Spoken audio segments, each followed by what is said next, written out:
I swear if I see another vampire flick this year, I'm going to shoot everyone in the face.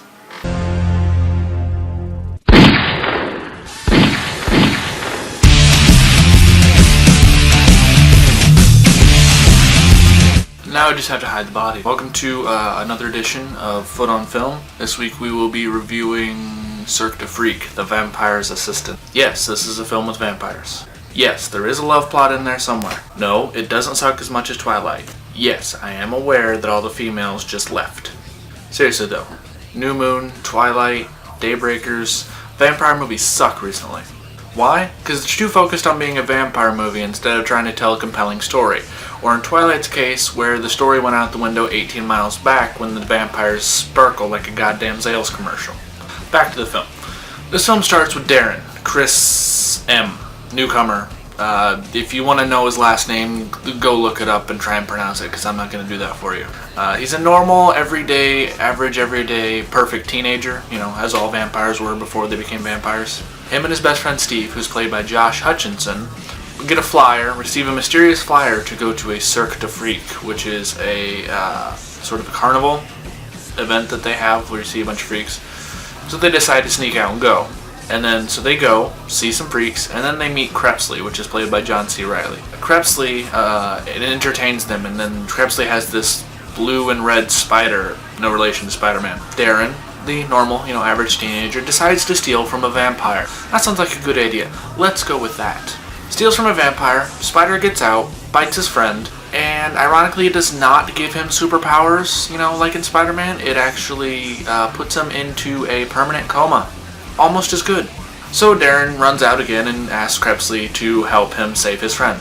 That's all I'm going to tell you for right now. But the story, I really liked the story. It was compelling to me. It was interesting. It was new. It wasn't anything that we've really seen before in movies, such as, in movies like this with vampires and stuff. I also enjoyed the style of this film. I liked all the vampiring, the vamping. No, that's like vampire camping. I liked all the vampire stuff. It was cool. I liked it. It was interesting. All the powers and abilities that the vampires had and how they debunked the myths on all the other ones that the vampires could have.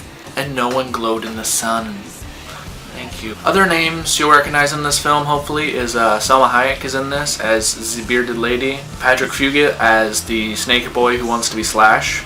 And then there's Willem Dafoe who plays a vampire yet again. But better than Daybreakers. What the film does well, I think, is it has a great visual style. As in, right off from the main credits, you know that this film is going to be unique.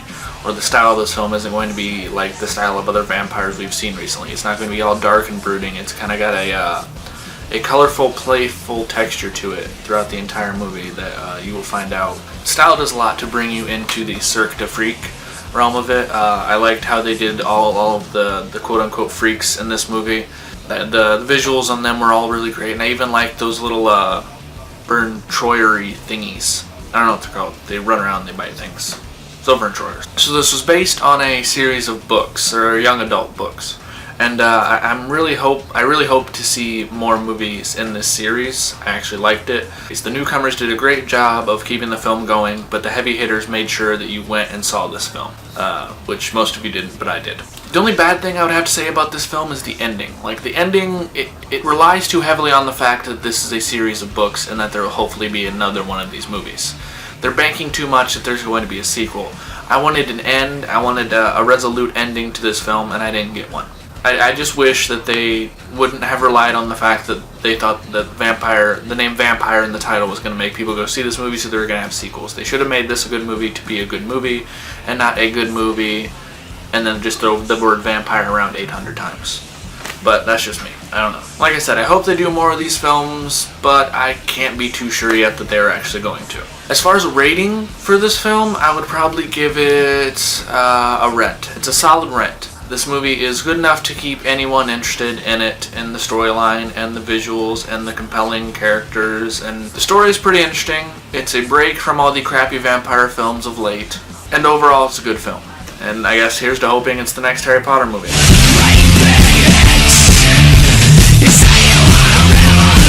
Alright, so next week for you guys, I've seen a lot of movies recently. I didn't do one last week because I was too busy watching a bunch of movies. And I guess that'll be the reason the movie I do this week is, the reason I didn't do one last week is because I was watching The Crazies. Now don't be mad at me, because I'm gonna give you a review of the Crazies next week.